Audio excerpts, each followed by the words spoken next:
Well, welcome back to the channel, everybody. Hey, just wanted to make a really quick video, and I wanted to get some input from the folks that watch the channel, maybe subscribe, watch the channel, enjoy trains. Bought a bunch of stuff from the MTH warehouse sale. It's probably a couple months ago, and one of the locomotives that I bought was this GE U25. This is a 3-volt Protosound 2 era model. This was one of the pilot samples of this run. On the bottom, it actually says that it's hand-built sample, Premier U25B. Obviously, it's not painted.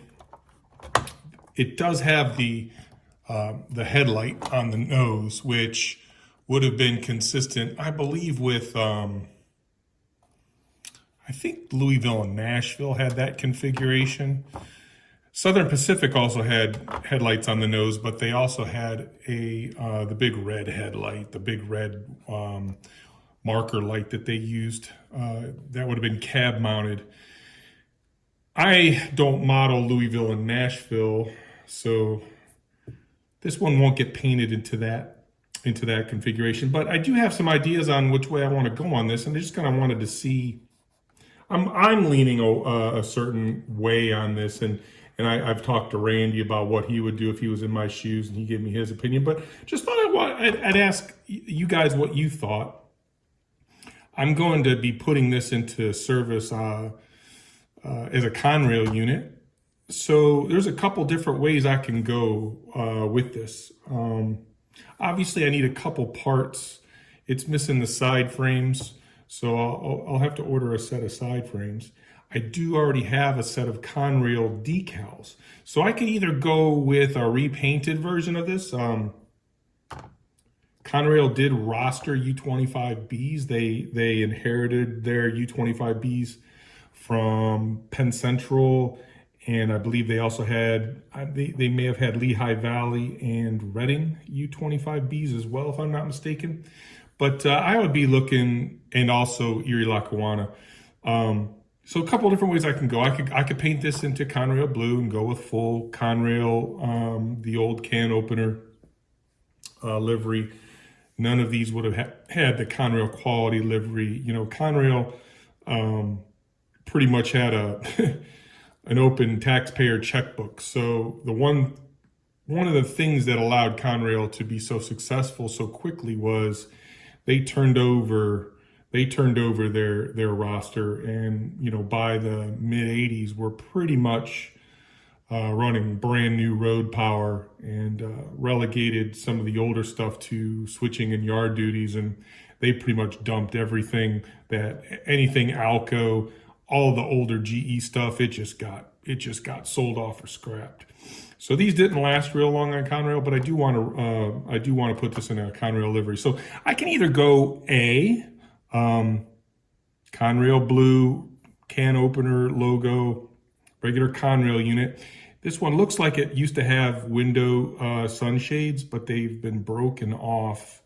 The tabs are still in there, so there's a strong likelihood I would just use a little bit of modeler's putty, sand those smooth, because most of the U25 units on Conrail didn't actually have sunshades. And MTH does not currently have sunshades available, sadly, in stock. So I might be just making that small adjustment. But number one, Conrail blue. Number two is I could paint it. I could go with I'd say that going Conrail blue, of the three options I'll lay out here, going Conrail blue is probably the intermediate option in terms of difficulty. The easiest option would be go with a patched out Penn Central unit. Penn Centrals, they were all black and just had the Penn Central road mark replaced by just Conrail patches, C's and R's, no logos or anything. So that would far and away be the easiest route. And I don't have anything Penn Central on the layout currently, so it would be something a little bit different to have a patched out Penn Central. The third option is to paint it into Erie Lackawanna and then patch that out There was a lot of Erie Lackawanna patched out units on Conrail, and a couple of those units still exist to this day on Norfolk Southern SD45-2s. In fact, I think Norfolk Southern still runs a former Erie Lackawanna SD45-2 that has been repainted into Erie Lackawanna livery as a commemorative unit, which is pretty cool. But I was thinking Conrail blue, Penn Central black, patched out, Conrail patch out, or Conrail patch out in Erie Lackawanna. Now, going the Erie Lackawanna route, that's going to be the most time consuming because of the multicolored stripes that Erie Lackawanna, they had the maroon stripe with a yellow pinstripe on either side. Plus, I'd have to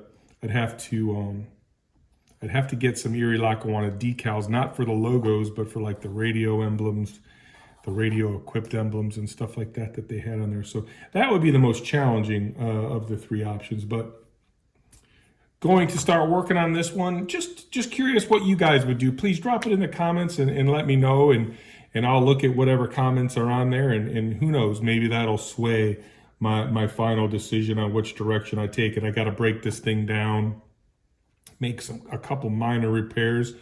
There's some MU hoses and stuff that are missing, so I got to get those ordered in. But have to remove some of the detail parts and whatnot, the hand railings, which are a little irritating to remove on this guy, but we'll get those off without damaging them and get everything painted and put back together. So hey, just let me know.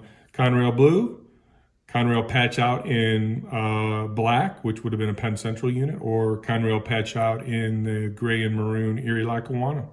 Alrighty, guys. Hey, hope everybody had a wonderful holiday. Thanks for visiting with us here at the Lake Erie and Midwestern.